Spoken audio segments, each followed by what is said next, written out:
Assalamualaikum warahmatullahi wabarakatuh. Perkenalkan, nama saya Rahma Puspa Arum dari jurusan Kesehatan Gigi Politeknik Kesehatan Semarang.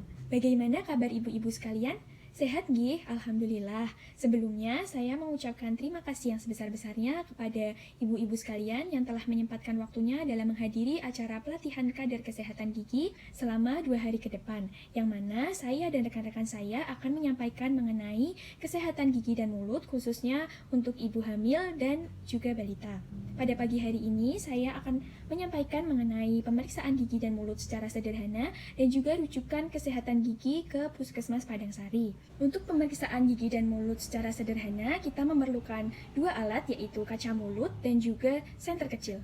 Untuk 2 alat ini nanti akan saya bagikan kepada ibu-ibu sekalian, sehingga kita bisa latihan melakukan pemeriksaan sederhana bersama-sama.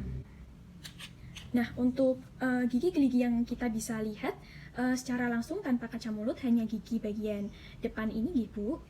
Yang pertama, ini nanti kita senterin gigi-gigi pasiennya.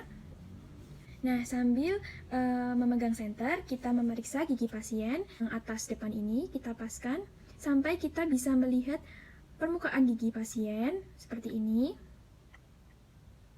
Lalu pada bagian kanan atas ini, kita paskan kaca mulutnya sampai kita bisa melihat permukaan gigi yang bagian dalam.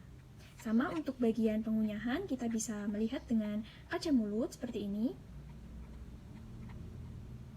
Lalu di bagian kiri atas sama, kita paskan kaca mulutnya sampai kita bisa melihat permukaan gigi di bagian kiri atas seperti ini. Ini sambil terus memegang senter Bu.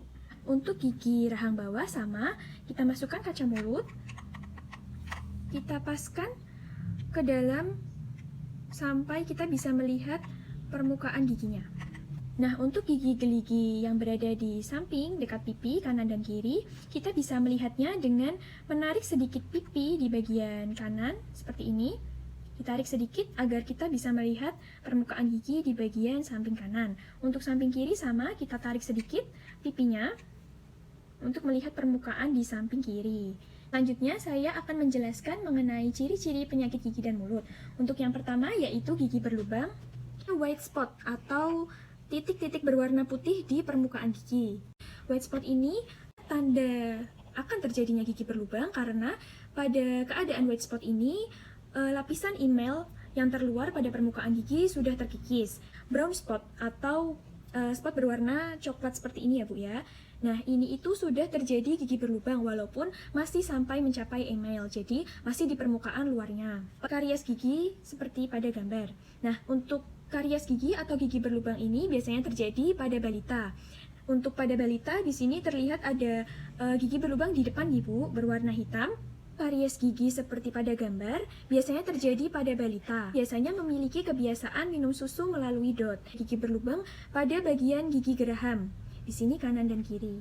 Biasanya disebabkan karena teknik menggosok giginya yang kurang tepat. Jadi menggosok giginya masih belum sampai gigi bagian belakang Bu. Lain dari ciri-ciri tampak dari luarnya, gigi berlubang biasanya memiliki gejala yaitu rasa linu. Biasanya anak yang memiliki gigi berlubang nafsu makannya cukup kurang karena dalam melakukan pengunyahan merasakan linu karena adanya gigi berlubang. Ibu bisa melakukan edukasi kepada ibu dan juga balita mengenai cara menjaga kesehatan gigi dan mulut. Apabila balita merasakan linu tak tertahankan, bisa dilakukan rujukan ke Puskesmas Padangsari. Untuk selanjutnya, saya akan menjelaskan ciri-ciri dari karang gigi. Jadi, karang gigi ini biasanya menempel pada permukaan gigi, ada yang di bagian depan, di bagian dalam gigi. Untuk ciri-cirinya, karang gigi ini biasanya memiliki lapisan berwarna putih atau berwarna coklat kehitaman. Bisa dilakukan rujukan ke Puskesmas Padangsari untuk melakukan pembersihan karang gigi. Sampaikan kepada pasien bahwa resikonya akan terjadi radang gusi atau di sini namanya gingivitis. Biasanya gusi akan berwarna merah dan mudah berdarah. Akan berlanjut ke periodontitis. Kondisi gusinya sudah turun Bu, maka akan berlanjut ke periodontitis kronis.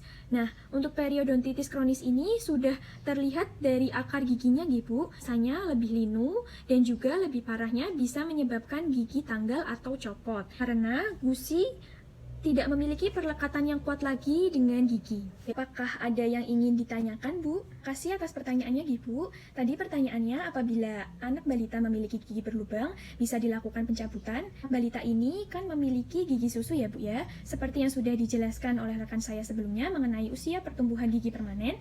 Jadi, untuk anak balita ini dalam pertumbuhan gigi permanen masih cukup lama, jadi jangan dilakukan pencabutan pada gigi susunya walaupun berlubang. Dikarenakan karena gigi susu ini selanjutnya akan menjadi arah atau petunjuk bagi gigi permanen untuk tumbuh. Apabila gigi susu dicabut, maka gigi permanen akan sulit tumbuh sesuai dengan kontur gigi dan juga arah pertumbuhan gigi yang sesuai. Biasanya dampaknya bisa menjadi gigi berjejal atau tidak rapi. Bisa dilakukan edukasi kepada ibu dan juga balita mengenai cara menjaga kebersihan gigi dan mulut dan kesehatan gigi dan mulut. Jadi balita bisa lebih memperhatikan kebersihan gigi dan mulutnya bersama ibunya.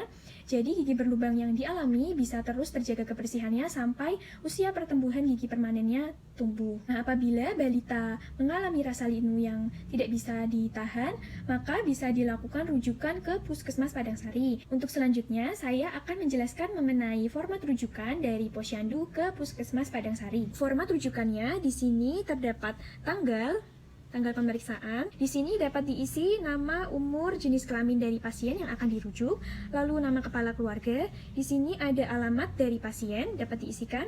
Lalu di sini ada juga keluhan dan juga gejala yang dirasakan oleh pasien. Jadi ibu-ibu kader sekalian bisa menuliskan gejala apa adanya yang dirasakan oleh pasien.